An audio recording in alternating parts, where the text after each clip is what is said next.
اعوذ باللہ من الشیطان الرجیم بسم اللہ الرحمن الرحیم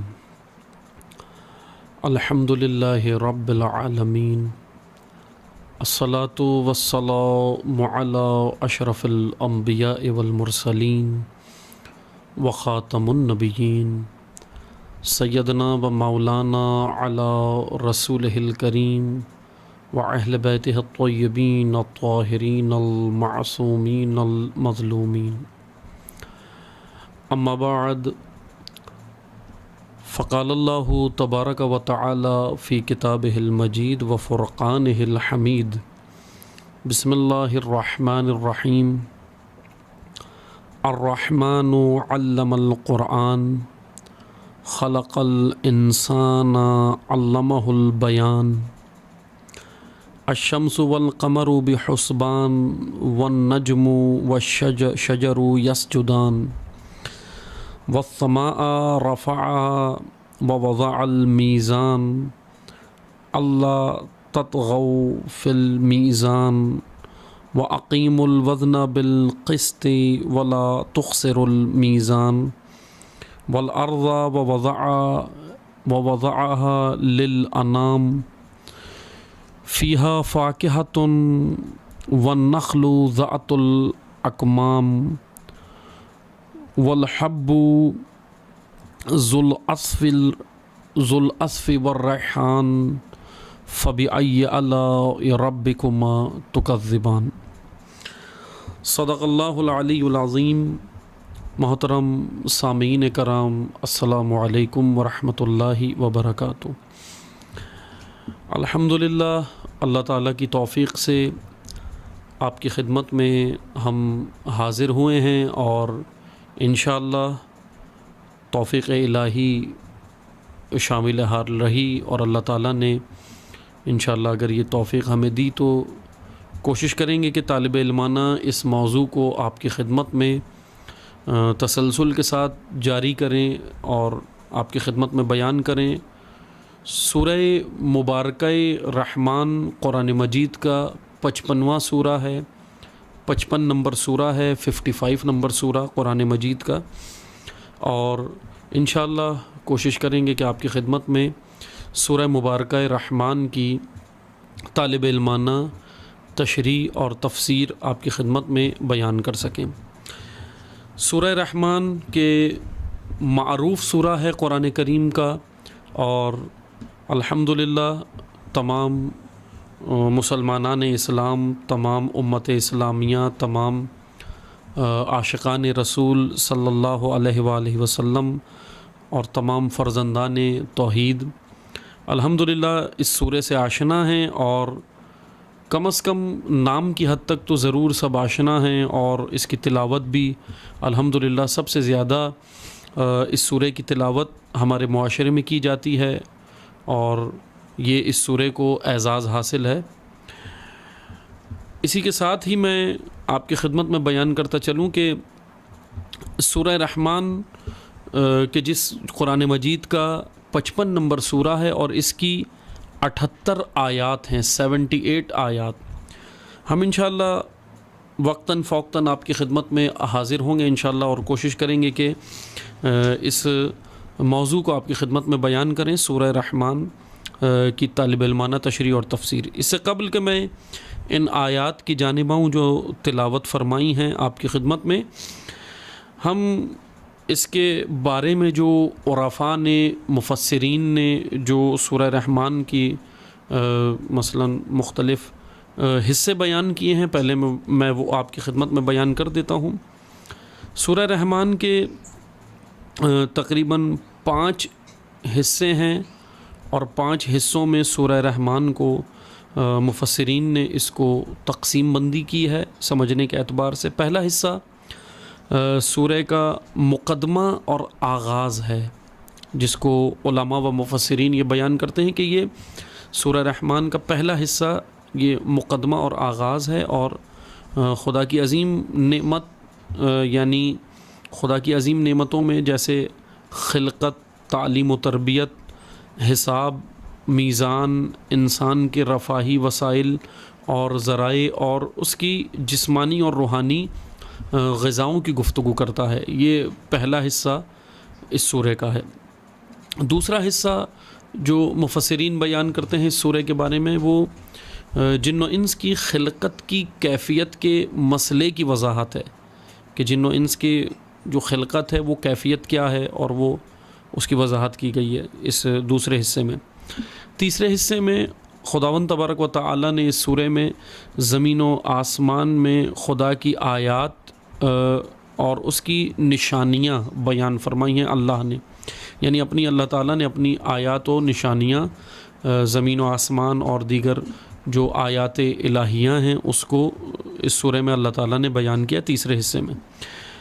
چوتھا حصہ دنیاوی نعمتوں سے آگے بڑھ کر دوسرے جہان کی نعمتوں کے بارے میں گفتگو کرتا ہے۔ مثلاً ہم جس عالم میں رہتے ہیں یہ عالم شہود ہے قرآن کریم کی نگاہ سے۔ اگلا عالم ہے جو عالم غیب کہلاتا ہے۔ اب ہم نے عالم غیب کی وضاحت گزشتہ جو سوروں کی تشریح کی تھی، خصوصاً سورہ مبارکہ حشر میں یا دیگر جو اللہ تعالیٰ نے توفیق دی تھی، تو ان سوروں کی ہم نے جو تشریح کی تھی یا تفسیر کی تھی طالب علمانہ، تو اس میں ہم نے عالم غیب کی ایک تفصیل کے ساتھ وضاحت کی ہے۔ تو جو مومنین سامعین عالم غیب کے حوالے سے سننا چاہیں وہ وہاں پہ رجوع کر سکتے ہیں۔ سورہ حشر، سورہ معارج اور دیگر جو سوروں کی تفسیر کی ہے اس میں موجود ہے، اس لیے ہم اس کی ابھی زیادہ بحث میں نہیں جائیں گے۔ اللہ تعالیٰ نے اگلا عالم یعنی عالم غیب اس کی نعمتوں کا، اس سے بڑھ کر دوسرے جہان کی نعمتوں کے بارے میں گفتگو ہے۔ دقت نظر اور شیریں گفتار کے ساتھ جنت کی نعمتوں کی جزیات، ازواج یا انواع و اقسام کے لباس کی وضاحت ہے۔ یعنی میں اگر اس کو سمجھانے کے لیے کہوں، چوتھا حصہ جو مفسرین نے بیان کیا ہے، ایک ایسے عالم کی اللہ تعالیٰ نے ہمیں ایک ایسے عالم کی جانب ہمیں رغبت دلائی ہے، ہمیں ایسے عالم کی جانب اللہ تعالیٰ نے ہمیں اکسایا ہے، اس طرف ہمیں رغبت دلائی ہے کہ جو واقعاً ایک عظیم عالم ہے، اور وہ جو محشر ہے جس کے بعد جو بھی فیصلہ اللہ تعالیٰ کے عدل کے ساتھ جو فیصلہ ہوگا وہ ہم فیہا خالدون ہے، یعنی جنت ہو یا دوزخ ہو، جنہوں نے جنت میں جانا یا جنہوں نے دوزخ میں، ہم فیہا خالدون ایک عالم ہے، یعنی جہاں ہمیشہ ہمیشہ رہنا ہے، جہاں کی زندگی ختم ہونے والی نہیں ہے۔ یعنی ایک ایسے عالم کو اللہ تعالیٰ نے مثالوں کے ذریعے سمجھایا ہے، بہت خوبصورت مثالوں کے ذریعے، کیونکہ قرآن کریم کا اسلوب ہمیں سمجھنے کی ضرورت ہے عزیزان محترم۔ اسلوب یعنی قرآن کی جانب اگر ہم آنا چاہیں، قرآن کو سمجھنا چاہیں، تو ہمیں آداب آنا ضروری ہیں۔ پہلے قرآن کے آداب ہمیں معلوم ہو کہ آداب فہم قرآن کیا ہیں، ہم کس طرح قرآن کو سمجھ سکتے ہیں، قرآن کے قریب آ سکتے ہیں۔ اس لیے ہمیں یہاں پر یہ مشاہدہ کرنا ہے، کیونکہ مشکل ایک یہ ہوتی ہے ہمارے ساتھ کہ جیسے ہی قرآن کی جانب آتے ہیں تو قرآن نے جو مثالیں دی ہیں، ہم ان مثالوں کو اپنے اسی عالم میں تطبیق کر جاتے ہیں، اور یہاں جو مادی نعمتیں ہیں جو ہمیں عطا ہوئی ہیں اس عالم کے اندر، عالم شہود میں، کیونکہ یہ ایک عالم مادہ ہے، اس کو عالم مادہ بھی کہا ہے، اگلے عالم کو عالم معنوی بھی کہا ہے، عالم شہود بھی اس کو کہا ہے جس میں ابھی ہم موجود ہیں، اور اگلے عالم کو عالم غیب بھی غیب کہا ہے۔ تو وہ ایک غیب، یعنی میں ایک مختصر سی وضاحت کر دوں، جیسا میں نے عرض کیا کہ گزشتہ جو سوروں کی ہم نے تشریح کی اس میں غیب کی ایک تفصیل کے ساتھ وضاحت کی، لیکن غیب کی مختصر سی وضاحت یہ ہے کہ عالم غیب اس عالم کو کہتے ہیں جو عقل سے بھی ماورا ہو، یعنی جو ہماری عالم شہادت یا عالم شہود وہ ہے جو ہمارے مشاہدے میں آ سکتا ہے۔ مشاہدہ یعنی نگاہ سے دیکھنے میں، آنکھوں سے دیکھنے میں جو آ سکتا ہے وہ عالم شہادت ہے، لیکن عالم غیب وہ ہے جو ہماری آنکھیں تو کجا، ہماری حسیات تو کجا، عقل سے بھی ماورا عالم ہے، عقل سے بھی آگے کا عالم ہے، جو ہماری عقل میں بھی سما نہیں سکتا۔ یعنی عقول انسانی قاصر ہیں ادراک کے عالم غیب سے، عقول انسانی قاصر ہیں، نہیں کر سکتی اس کو ادراک جو عالم غیب میں اللہ تعالیٰ نے نعمتیں رکھی ہیں۔ اب ایک سوال یہ بنتا ہے کہ جس طرح اللہ تعالیٰ نے مفسرین کہتے ہیں کہ چوتھے حصے میں اس کے جو 5 حصوں میں تقسیم کیا اس کو، چوتھے حصے میں کہتے ہیں کہ اس کے اندر ایک عالم کی جو ہے عالم غیب کی یا دوسرے عالم کی وہاں کی خوبصورت دلیلیں اللہ تعالیٰ نے مثالیں دی ہیں. مثلا اب مثال قرآن کریم کا ہمیں یہی اسلوب سمجھنا ہے کہ قرآن کی مثال کس طرح ہوتی ہے. اللہ تعالیٰ جو مثالیں دیتا ہے وہ اس طرح نہیں ہوتی جیسے ہم عام بول چال میں دیتے ہیں.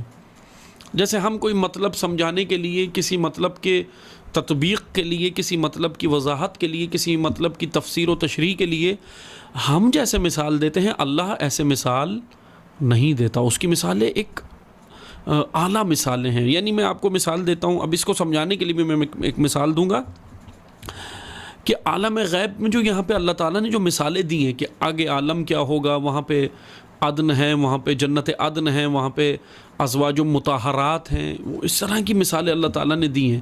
اب جیسے ہی ہمارے ذہن میں ازواج مطہرات آتا ہے، جیسے ہی آتا ہے فوراً ہمارا ذہن مادیات کے اندر چلا جاتا ہے. وہ جو عالم ہے وہ مادی عالم نہیں ہے، مانوی عالم ہے. یعنی مادیات سے ماورا عالم، مادیات سے پاک عالم، مادیات سے منزہ عالم ہے. وہ اس طرح نہیں ہے وہ عالم کہ جس طرح ہم سمجھتے ہیں کہ جیسے یہ عالم ہے اس کے اندر ہمیں مادی نعمتیں مل رہی ہیں اسی طرح وہ ہوگا. بلکہ مثال اللہ تعالیٰ نے، اب سوال یہ بنتا ہے کہ قرآن نے مثالیں تو اسی عالم کی دی ہیں. مثلا اللہ تعالیٰ نے بولا کہ اس عالم کے اندر تمہارے لیے مثلا یہ کام کرو تو تمہارے لیے، نیک کام کرو تو تمہارے لیے وہاں جنت ہے، حور ہے، نعمتیں، باغ ہے، چشمے ہیں، میوے ہیں، پھل ہے، باغات ہیں. دیے نا مثالیں اللہ تعالیٰ نے. سورہ رحمان میں بھی دی ہیں اور دیگر سوروں کے اندر بھی اللہ تعالیٰ نے دی ہیں. تو یہاں مثال اللہ تعالیٰ نے یہ عالم کی کیوں دی ہے؟ سوال یہاں یہ بنتا ہے. اللہ نے ہمیں ایک ایسا عالم سمجھانا ہے کہ جو ہماری عقل سے بھی ماورا ہے. تو اب اس عالم کو سمجھانے کے لیے اللہ نے مثالیں اس عالم کی کیوں دی؟ ہماری روز مرہ ہماری آنکھوں سے مشاہدے میں آنے والی، آنکھوں سے دیکھی جانے والی چیزوں میں، مشاہدہ میں آنے والی چیزوں کی مثالیں کیوں دی اللہ تعالیٰ نے؟ اس کے لیے میں آپ کو ایک سادہ سی مثال دیتا ہوں اس مطلب کو سمجھانے کے لیے کہ اللہ نے ہمیں اس عالم کی مثالیں اس عالم کو سمجھانے کے لیے کیوں دی ہیں. اس کے لیے میں آپ کو ایک سادہ سی مثال دیتا ہوں. مثلا عالم شہادت ایک عالم ہے جس میں ابھی ہم موجود ہیں. اس سے پہلے بھی ایک عالم ہے انسان کے دنیا میں آنے کے لیے، اور وہ ہے عالم شکم مادر. 9 مہینے ایک بچہ انسان کے، ایک 9 مہینے انسان یا وہ بچہ شکم مادر کے اندر پروان چڑھتا ہے، بنتا ہے. اس کے ہاتھ، پاؤں، ہڈیاں، رگیں، خون، گوشت، یہ سب چیزیں شکم مادر کے اندر پروان چڑھتی ہیں، بنتی ہیں. شکم مادر خود ایک عالم ہے. شکم مادر خود ایک عالم ہے انسان کے لیے، کیونکہ وہ ایک پروسیس سے اور ایک مراحل سے گزرتا ہوا اس عالم میں آتا ہے جو عالم شہود ہے، جس میں ابھی ہم بیٹھے ہوئے ہیں. ہر انسان اس پروسیس سے اور مرحلے سے گزر کر آیا ہے. عالم مادر یعنی شکم مادر وہ ایک عالم ہے. مثلا فرض کریں اگر ہمیں کہا جائے، ایک فرضی مثال ہے، اگر ہمیں کہا جائے کہ آپ جائیں شکم مادر کے اندر جو بچہ بن رہا ہے، جو انسان بن رہا ہے، جو پروان چڑھ رہا ہے، 9 مہینے جس کا پروسیس ہے، وہ جو بن رہا ہے شکم مادر کے اندر، اگر فرض کریں ہمیں کہا جائے کہ آپ جاؤ اور جا کر اس عالم میں، جو عالم شکم مادر ہے، اس میں جا کر اس انسان کو یہ عالم سمجھاؤ جو عالم شہود ہے، یعنی جس میں ابھی ہم ہیں، جس میں اس نے آنا ہے. ابھی ہے وہ شکم عالم مادر میں، آنا اس نے عالم شہود میں ہے، یعنی اس عالم میں آنا ہے جس میں ابھی ہم بیٹھے ہوئے ہیں. تو جب یہ کہا جائے، اگر فرض کریں مثال کے طور پہ، ایک فرضیہ مثال ہے، اگر مجھے کہا جائے، آپ کو کہا جائے، ہم میں سے کسی کو کہا جائے کہ اللہ ہمیں کہے کہ جا کر شکم مادر کے اندر اس انسان کو یہ عالم سمجھاؤ. مثلا اس کو اس عالم میں، ابھی میں مثلا مختلف شہروں میں ہم رہتے ہیں، کراچی میں، لاہور میں، اسلام آباد میں، مختلف ممالک میں، پاکستان میں، ہندوستان میں، ایران میں، عراق میں، یورپ میں، امریکہ میں، مختلف ممالک میں نا. مثلا فرض کریں اسی کی ہم مثال لے لیں، اگر ہمیں کہا جائے کہ جا کر شکم مادر کے اندر بچے کو، اس انسان کو یہ سمجھاؤ کہ جب تم آؤ گے اس عالم میں تو وہاں جو ہے وہ مثلاً گاڑیاں ہوں گی، وہاں پر شاہراہیں ہوں گی، وہاں پر پہاڑ ہوں گے، وہاں پر نہریں ہوں گی، وہاں پر مختلف بلڈنگیں ہوں گی شہر کے اندر. مثلاً کتنا مشکل کام ہے کہ مجھے یہ کہا جائے، ہمیں یہ کہا جائے، ہم میں سے کسی کو یہ کہا جائے کہ شکم مادر میں جا کر اس کو عالم شہود سمجھانا ہے جس میں ابھی ہم موجود ہیں. تو اب میں کیا کروں گا؟ مشکل میرے لیے کھڑی ہے کہ ایک ایسے انسان کو میں جا کر عالم شہود سمجھاؤں گا، عالم شہود کی اشیاء سمجھاؤں گا، عالم شہود کے اندر موجود یہ تمام اشیاء جو ہیں مجھے یہ سمجھانی ہے. تو کتنا مشکل کام ہے، کیونکہ وہ میں ایک ایسے انسان کو سمجھانے جا رہا ہوں جس نے ابھی یہ عالم دیکھا ہی نہیں ہے، جو ابھی اس عالم کو درک ہی نہیں کر سکتا. یعنی وہ تو ابھی شکم مادر میں ہے، اس کو تو پتہ ہی نہیں ہے کہ اس عالم میں کیا ہے، بلڈنگیں کیسی ہوتی ہیں، درخت کیسے ہوتے ہیں، جانور کیسے ہوتے ہیں، نباتات کیسے ہوتے ہیں، حشرات کیسے ہوتے ہیں، سمندر کیسی ہوتی ہیں، کہکشانیں کیسی ہوتی ہیں، آسمان کیسا ہوتا ہے، زمین کیسی ہوتی ہے، اور زمین کے اوپر رہنے والے انسان کیسے ہوتے ہیں. ابھی میں نے کتنا مشکل مرحلہ ہے کہ ایسے انسان کو جس نے یہ عالم درک ہی نہیں کیا جا کے اس کو یہ عالم سمجھانا ہے. اب یہ بہت مشکل کام ہے، لیکن ایک طریقہ ہے، فقط ایک طریقہ، اور وہ کیا ہے کہ میں اس عالم میں جاؤں، شکم مادر کے عالم میں جاؤں، اور جا کر وہاں پر اس کو یہ کہوں، اس عالم کے اندر میں دیکھوں کیا کیا اشیاء ہیں اس عالم میں. یعنی 9 مہینے جہاں بچہ بن رہا ہے، اس عالم کے اندر جو شکم مادر ہے اس کے اندر اگر میں موجود اشیاء کی مثالیں دوں، اس کو کہوں کہ بھائی سنو، آپ جو جاؤ گے نا عالم شہود میں، مثلا کسی بھی شہر میں جاؤ گے، آپ کراچی جاؤ گے، لاہور جاؤ گے، اسلام آباد جاؤ گے، کسی ملک میں کہیں نہ کہیں تو آپ متولد ہوں گے نا، آپ کی ولادت ہوگی، پیدا ہوں گے. تو اب مجھ سے یہ کہا جائے کہ آپ وہاں جا کر یہ سمجھاؤ، تو اب میں اس کو کیا کروں گا؟ ایک ہی راستہ ہے میرے پاس کہ میں اس کو مثالیں دوں گا. میں کہوں گا کہ دیکھو، آپ اس عالم میں جاؤ گے نا تو آپ کے لیے وہاں پر جو ہے وہ مثلاً جو ہے وہ نہریں ہیں، لیکن اب اس نہر سمجھانے کے لیے مجھے اس عالم میں موجود اشیاء کی مثالیں دینی پڑیں گی کہ وہاں پر نہر اس طرح ہوگی، وہاں پر درخت اس طرح ہوں گے، وہاں پر سمندر اس طرح ہوں گے، وہاں پر نباتات، حشرات، حیوانات، انسان اس طرح ہوں گے جیسی یہاں آپ کے ارد گرد کی مثالیں. پھر اس کے ذہن میں آئے گا کہ ہاں اچھا، پھر اس کے بعد یہ سمجھ آئے گی کہ ٹھیک ہے وہاں پر اس طرح کی اشیاء ہوں گی. اب اس کے ذہن میں، اس کی عقل میں یہ بات چلی جائے گی. لیکن جب یہ انسان دنیا میں آیا، متولد ہوا، اب اس نے دیکھا کہ اس کو تو سمجھایا گیا تھا کہ نہر ایسی ہوگی، باغات ایسے ہوں گے، اشیاء ایسے ہوں گی، جانور ایسے ہوں گے، اور نباتات ایسے ہوں گے، حشرات ایسے ہوں گے، سمجھایا اس کو یہ گیا تھا. لیکن اس کی سطح کے مطابق، فکری سطح کے مطابق، اس کی عقل کے مطابق اس کو اسی عالم کی مثالیں دے کر یہ سمجھایا گیا تھا. لیکن جب یہ باہر آیا، اس عالم میں آیا، عالم شہود میں آیا، تو یہ ہکا بکا رہ گیا، حیران رہ گیا، کیونکہ یہاں پر تو وہ جو مثالیں دی تھیں اس سے بھی اعلیٰ، اس سے بھی برتر، اس سے بھی افضل، اس سے بھی آگے کی چیزیں جو اس کے عقل میں آ نہیں سکتی تھی، اب یہ دیکھ کر حیران ہو گیا. عزیزان محترم، یہ مثال تھی جو میں نے آپ کی خدمت میں عرض کی ہے. اللہ نے سورہ رحمان ہو یا دیگر سورے ہوں، یہ جو مفسرین کہہ رہے ہیں نا کہ چوتھے حصے میں اللہ نے نعمتوں کا ذکر کیا، ایسی نعمتیں جو اگلے عالم کی ہیں، ان کا ذکر اللہ نے قرآن کریم میں، کیا خوبصورت اسلوب اللہ تعالیٰ نے بیان فرمایا قرآن کریم میں. اللہ نے ایک ایسے عالم کو انسان کو سمجھانا ہے جو انسان کی عقل سے ماورا ہے. عالم غیب، جنت عدن، جنت الفردوس، انسان کی عقل سے ماورا ہے، کیونکہ عقل محدود ہے. اس محدود شے میں ڈالنی ہے ایسی بات کہ جو نعمتیں لامحدود ہیں، لیکن ان لامحدود نعمتوں کو محدود عقل میں سما نہیں سکتی وہ نعمتیں، آ نہیں سکتی، کیونکہ یہ قاعدہ ہے، لا محدود محدود میں سما نہیں سکتا، قاعدہ ہے نا، اصول ہے، یہ تو نہیں آ سکتا۔ تو پھر خدا نے انسانی عقل کے مطابق قرآن کریم میں مثال دی اور کہا کہ سنو، تمہارے جو عالم شہود کے اندر تم نہریں دیکھتے ہو، عالم شہود کے اندر تم باغات دیکھتے ہو، سبزہ دیکھتے ہو، عالم شہود کے اندر تم نعمتیں الہیہ دیکھتے ہو، یہ سب اللہ کی نعمتیں۔ اب تمہیں دیکھ کر، ان چیزوں کو دیکھ کر کیسے دل خوش ہوتا ہے، رغبت ہوتی ہے، اٹریکشن ہوتی ہے۔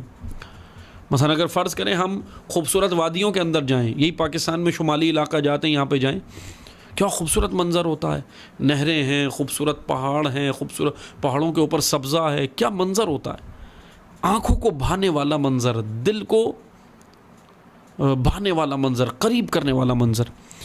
اب اس عالم میں جو ہمیں نظر آ رہی ہیں نا، نہریں، باغات، سبزہ، خوبصورت نعمتیں اللہ تعالیٰ کی کتنی دل کو بھاتی ہیں۔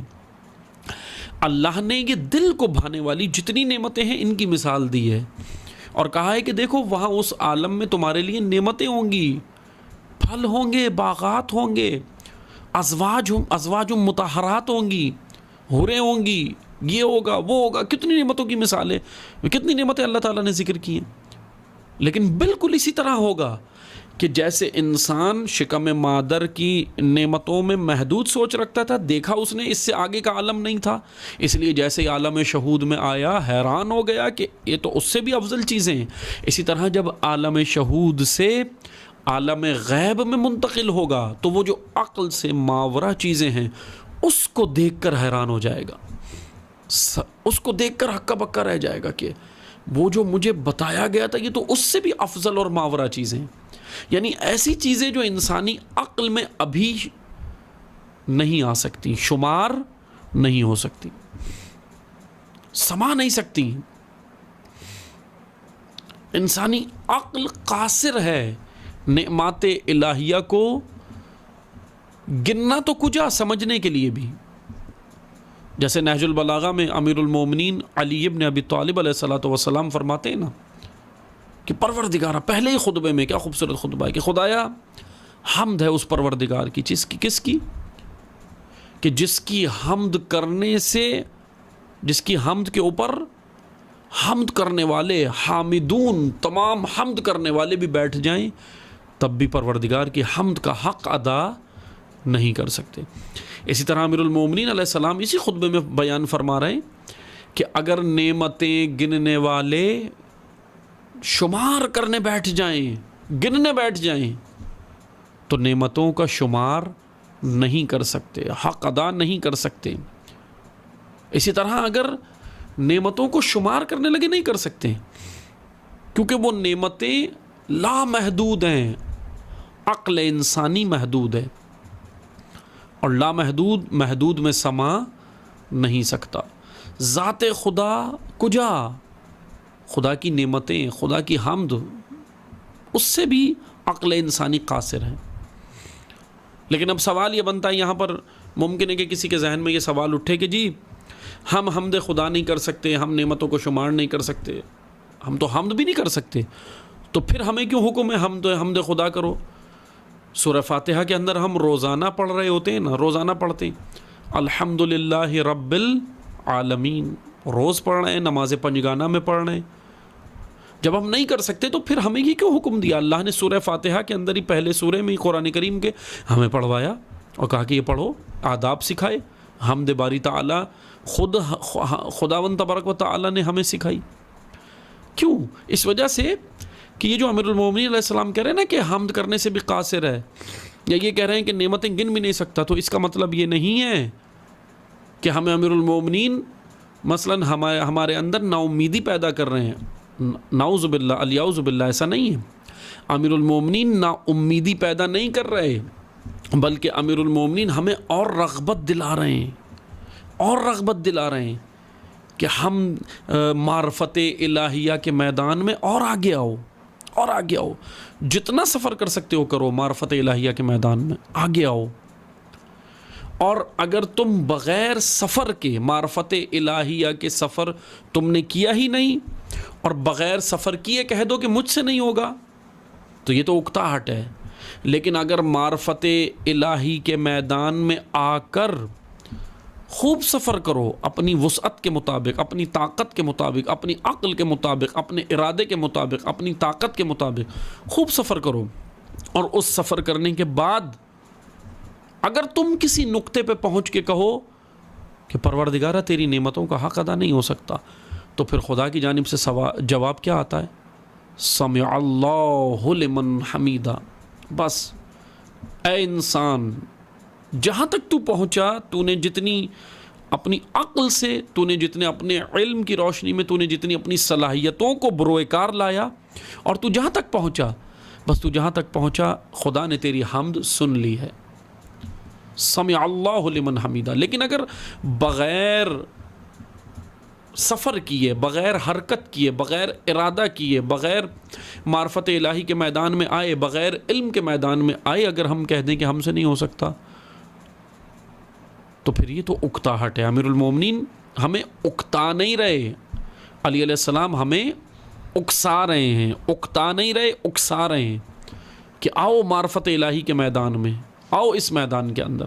بس عزیزان محترم، عالم غیب کی مثالیں کیوں دی ہیں؟ یہاں پر کیا کہتے ہیں مفسرین کے چوتھا حصہ اگلے عالم کی نعمتوں کی مثالیں ہیں. بہت خوبصورت مثالیں اللہ تعالیٰ نے دی، اور میں نے بیان کیا کہ نعمتیں کیوں مثالیں دی ہیں اللہ تعالیٰ نے، کیوں نعمتیں ذکر کی ہیں اور مثالیں یہاں کی دی ہیں.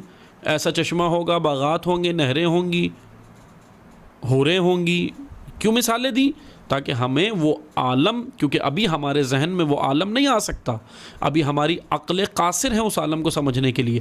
ابھی ہم نے جتنا دیکھا ہے آنکھوں سے، خدا کہہ رہا ہے کہ بس جو تم نے دیکھا ہے آنکھوں سے، اپنی عقل سے جتنا درک کیا ہے، بس سمجھ لو ایسا ہی ہوگا. لیکن لطف الہی یہ ہے کہ وہ اس سے بھی بڑھ کر عالم ہے، وہ اس سے بھی بڑھ کر ہوگا جو ابھی ہماری عقل میں سما نہیں سکتا. یہ چوتھا حصہ اس کا ہے سورہ کے اندر. پانچواں حصہ جو اس سورہ میں ہے اور آخری حصہ، وہ ہے مجرمین کے انجام کی طرف مختصر اشارہ ہے اور ان کی دردناک سزا کا ذکر ہے. یعنی خداوند تبارک و تعالیٰ نے اس سورہ کے اندر اللہ تعالیٰ نے تعلیم و تربیت کا بھی ذکر کیا، خلقت انسان کا بھی ذکر کیا، حساب و کتاب و میزان کا بھی ذکر کیا، اور اللہ تعالیٰ نے اس کے اندر نعمتوں کا بھی ذکر کیا، اور پھر اللہ تعالیٰ نے نعمتوں کے اندر عالم شہود کی نعمتوں کا بھی ذکر کیا، عالم غیب کی جو ماورائے عقل انسانی ہے ان علام اور ان عالموں کی بھی نعمتوں کا ذکر کیا. اور پھر مجرمین، جو مجرم ہیں اللہ کی بارگاہ میں، جو حدود الہی کا خیال نہیں کرتے، حدود الہی توڑتے ہیں، وہ مجرمین کی سزا کی طرف بھی اشارہ اللہ تعالیٰ نے اس میں کیا ہے. یہ 5 حصے ہیں. عزیزان محترم، یہ سورہ کہ جس کے بارے میں ایک حدیث بھی ہے، میں بیان کرتا چلوں کہ پیغمبر اکرم صلی اللہ علیہ وآلہ وسلم فرماتے ہیں کہ ہر ایک کے لیے ایک عروس ہے، عروس، اور عروس القرآن سورہ رحمان ہے. عروس آپ سب جانتے ہیں، عروس لباس عروسی میں سجی ہوئی دلہن کو کہتے ہیں ہمارے معاشرے کے اندر جو عام بول چال میں. لیکن عربی زبان میں اس کا ذرا دائرہ وسیع ہو جاتا ہے. جیسے ہم مثلا عروس کا جملہ استعمال کرتے ہیں صرف عورت کے لیے، زن کے لیے، کہ لباس عروسی میں سجی ہوئی دلہن. لیکن عربی زبان ذرا وسیع زبان ہے، تو عربی زبان میں جو عروس، یہ جو حدیث کے اندر آیا نا لفظ کہ عروس القرآن، تو یہاں پر عروس سے مراد یہ فارسی زبان والی عروس کا ذکر نہیں ہو رہا، اردو زبان والی عروس کا ذکر نہیں ہو رہا. حدیث کے اندر عربی زبان اپنائی گئی ہے. عربی زبان کے اسلوب اور قاعدے اور خوبصورتی ذرا زیادہ ہے دیگر زبانوں کی نسبت. تو عربی زبان میں عروسی کا اطلاق مرد پہ بھی ہوتا ہے اور زن پر بھی ہوتا ہے. دیگر زبانوں کے اندر عروسی کا لفظ ذرا مخصوص ہو جاتا ہے زن کے ساتھ. فارسی میں بھی ہو جاتا ہے، اردو میں بھی ہو جاتا ہے، دیگر زبانوں میں بھی، کئی زبانوں میں یہ لفظ عروسی مخصوص اور مختص ہے عورت کے ساتھ. لیکن یہاں پر عربی زبان میں لفظ عروس یا عروسی عورت کے ساتھ مختص نہیں ہے، اس کا دائرہ وسیع ہے، اور وہ مرد و زن دونوں، یعنی شوہر اور بیوی، یعنی زوج اور زوجہ، دونوں کے جتنے بھی تعلق اور مراسم ہیں، وہ جب تک اس تعلق اور مراسم میں ہیں ان کے اوپر عروسی کا اطلاق ہوتا ہے۔ تو یہاں پر پیغمبر اکرم جو بیان کر رہے ہیں، حضور نبی کریم جو کہہ رہے ہیں کہ ہر ایک کی ایک عروس ہے، اور عروس القرآن سورہ رحمان ہے۔ عزیزان محترم، اسی طرح سورہ رحمان کے مثلاً بہت زیادہ جو ہے وہ ثواب بھی ذکر کیا گیا ہے کہ اس کے پڑھنے کا کتنا ثواب ہے، اور بہت ساری چیزیں ذکر کی گئی ہیں جو آپ روایات میں بھی سنتے ہیں، دیکھتے ہیں، مفسرین سے سنتے ہیں، علماء سے سنتے ہیں، مثلا بہت ساری چیزیں بیان کی گئی ہیں۔ لیکن ثواب سے بڑھ کر ایک چیز کی جانب ہمیں نگاہ رکھنی ہے، اور وہ یہ ہے کہ قرآن کریم کتاب ثواب نہیں، کتاب حیات ہے، انسان کی حیات کی کتاب، انسان کو انسان بنانے کی کتاب، انسان کو انسانیت کے اعلیٰ درجے پر لے جانے والی کتاب قرآن کریم ہے۔ اس لیے سورہ رحمان ہو یا قرآن کریم کا جو بھی سورہ ہو، ہر سورہ جو اللہ تعالیٰ نے، جو کلام الہی ہے، ہر سورہ ہم سے مخاطب ہے، ہر آیت ہم سے مخاطب ہے، انسان سے مخاطب ہے۔ اسی لیے انسان کو توجہ کرنی ہے، دیکھنا ہے کہ اللہ تعالیٰ نے مجھ سے کیا کہہ رہا ہے، کیا مخاطب ہے، ہم سے مخاطب ہے۔ اور سارا کا سارا قرآن ہدایت ہے۔ ہدایت یعنی ہماری روزمرہ روٹین کی لائف میں، روزمرہ زندگی میں نفاذ ہونے کے لیے، نافذ ہونے کے لیے قرآن آیا ہے۔ اس لیے اللہ تعالیٰ نے اس کو نازل کیا ہے کہ یہ ہم اس کے مطابق اپنی زندگی گزاریں۔ کہ انشاءاللہ سورہ رحمان کی یہ ہم نے ذکر کیا آپ کی خدمت میں کہ یہ 5 حصے مفسرین نے بیان کیے ہیں، اور اس سورہ کے اندر بہت ہی خوبصورت مطالب ہیں کہ شروع یہ الرحمن اللہ تعالیٰ کے ایک بہت ہی خوبصورت اسم اور نام سے شروع ہو رہا ہے، اور وہ ہے لفظ رحمان، کہ انشاءاللہ ہم اس کی وضاحت کریں گے۔ رحمان علم القرآن، کہ قرآن کی تعلیم اللہ تعالیٰ نے دی، خلق الانسان، اور انسان کو پیدا کیا، علمہ البیان، پھر اس کو بیان دیا۔ یعنی بڑی خوبصورت اس کے اندر بڑی خوبصورت اللہ تعالیٰ نے چیزیں بیان کی کہ سب سے پہلے رحمان سے ذکر کیا اس سورے کو، اور اس سورے کا نام بھی سورہ رحمان جو ہے وہ اسی لیے ہے۔ پھر اللہ تعالیٰ نے کہا کہ علمہ القرآن، پھر ہم نے قرآن کا علم سکھایا۔ یہ بڑا خوبصورت مطلب ہے۔ خلق الانسان، پھر اس کے بعد خلقت کا ذکر ہے۔ پہلے علم کا ذکر ہے، پھر خلقت کا ذکر ہے، پھر ہے علمہ البیان، پھر ہم نے اس کو بیان سکھایا، پھر علم کا ذکر ہے۔ بڑی خوبصورت اس کے اندر بیان ہوا ہے کہ پہلے علم قرآن کا ذکر، پھر خلقت انسان کا ذکر، پھر علم البیان کا ذکر۔ کہ انشاءاللہ آیات چل رہی ہیں، ہم انشاءاللہ اس کو بیان کریں گے آپ کی خدمت میں۔ کہ اب سوال یہ بنتا ہے نا، اللہ تعالیٰ نے خلقت سے پہلے علم کا ذکر کیا، پہلے علم کا ذکر کیا، پھر خلقت انسان کا، پھر علم کا، پہلے علم قرآن کا ذکر، پھر خلقت انسان کا ذکر، اور پھر علم البیان کا ذکر۔ تو ہم انشاءاللہ اس کی وضاحت کریں گے آپ کی خدمت میں کہ علم القرآن سے مراد کیا ہے، کیا اللہ نے ذکر کیا ہے، پھر خلقت انسان کا مرحلہ آتا ہے، اور پھر علم البیان کا۔ تو علم البیان کیا ہے، علم القرآن کیا ہے، کہ انشاءاللہ اس کی وضاحت پھر انشاءاللہ ہم اگلے درس میں کریں گے انشاءاللہ۔ اللہ تعالیٰ سے دعا کرتے ہیں اللہ تعالیٰ ہمیں حقیقتاً قرآن کریم کو سمجھ کر اس پر عمل کرنے کی توفیق عطا فرمائے۔ والسلام علیکم ورحمۃ اللہ وبرکاتہ۔